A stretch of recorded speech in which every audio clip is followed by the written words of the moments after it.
Hello everyone, welcome to another Ultimate Fighter episode review. This is for Season 26, Episode 5, I believe? Is it 5? It is. Feelings Mean Nothing. That's the name of the episode, I'm not just saying that out loud randomly. So yeah, this was a pretty good episode. So the fight for this one was Sijara Eubanks against Maia Stevenson, the wife of TUF Season 2 winner Joe Stevenson, and we're going to get right to it. So let's do that. So first of all, some of the drama from the previous episode kind of came over to this one as Lauren Murphy was still really upset that she had lost her fight against Nico Montano, and she was still really pissed about it. She actually didn't show up to the initial gym session for Alvarez, and he noticed it, Alvarez did, and he called her to, and she had like this sort of the backstage interview thing they do. She had like a really good long rant about that, saying that, just give me 2 hours to myself so I don't, get too sad about things. Just let me vent out and cry a bit. And I'm like, no, the best thing for you is actually to fight it out. If you're going to let your emotions out, you do it with training and fighting. I don't fight. I don't train. I just watch a lot of it and pretend to know a lot about it. But I think that she should have gone there in the first place. Then again, saying that, it did lead to a rather nice moment when she was, when they were back at the TUF house. Once again, we're not seeing a lot of it. That's happened for like a few seasons in a row now. We're not seeing a lot of the house. But she was sat on a bed, and Bob Honchak, who we'll get to a little bit more on later, actually provided a nice supporting hug from the back for her. So that was really nice. So, yeah. It's nice to see that some things never change when it comes to the Ultimate Fighter. Next up was the home videos. We found out that Sijara Eubanks has a daughter who's only a couple of months old, and that she's also a lesbian, much like her fellow teammate Shauna Dobson. Am I the only one who finds it a bit weird that both lesbians on the show are black?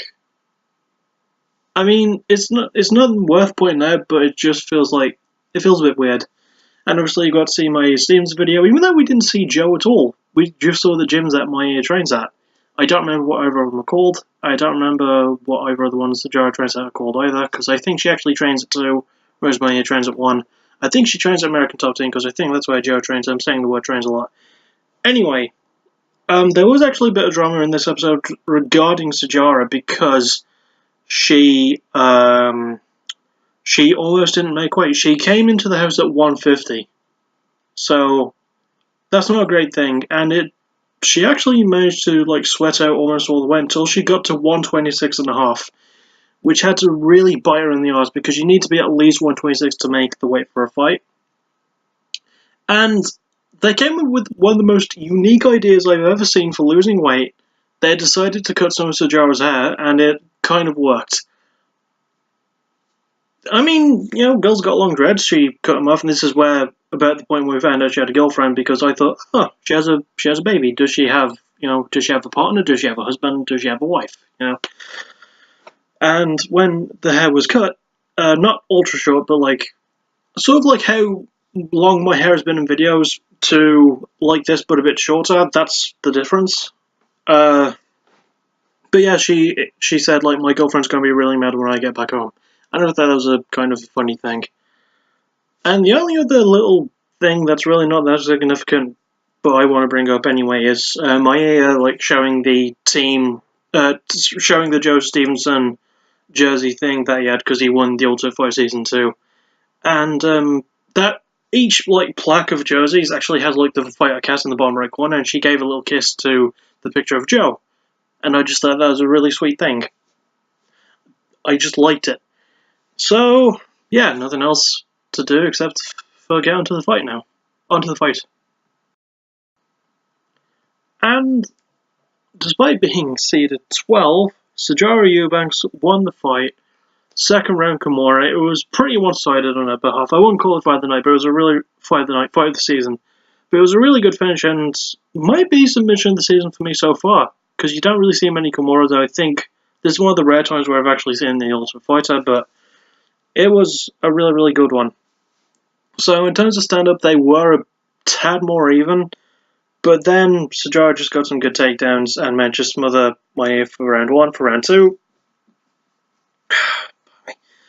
once again, open up with good striking, then she managed to get a good takedown, landed hammer fists and smothered Maia some more. And then when she got the right chance, it took her a few cranks, but she managed to get the Kimura and managed to get the tap, causing the fight to stop. So yeah, it was a really, really good showing from Sijara, and proves that she doesn't need to be, her being seeded 12th really is kind of a mistake, because she's actually really, really good.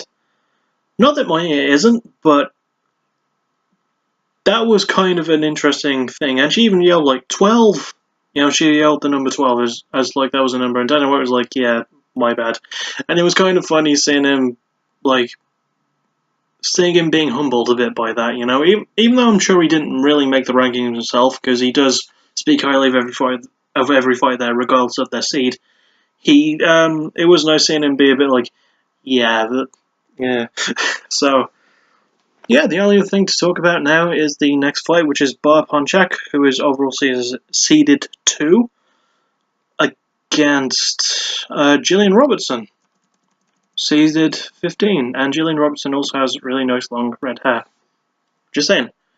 So, yeah, that'll about do it for this one. I completely forgot something. Oh my god, I just remembered this whole time. So, you might have noticed that there was a UFC event on not long ago between Irvin St. Preux and Shogun Rua, because that was supposed to be a different fight. But I couldn't watch that event because it was on in Japan. Japan has very similar time zones to me, and it's a bit weird for me to get it, because I tried recording it late at night, only to find out that it wasn't on late at night where I am. It was actually around about the same time.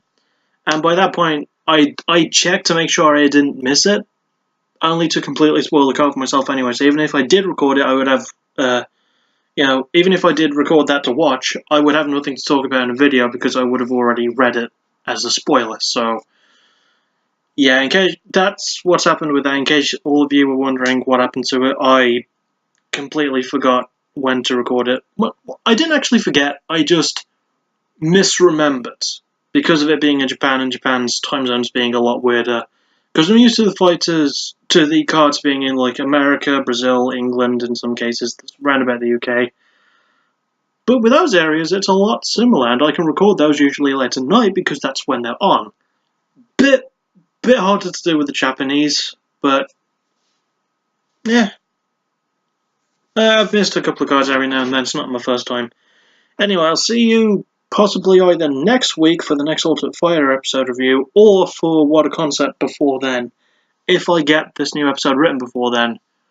I'm writing it a bit differently to how I wrote the first one, but I don't want to go into too much detail because I'm rambling by the stage, so I'm just going to finish off with my usual catchphrase now, and I need to make merch of this if I only knew how. Thank you for listening, you're awesome. Take care.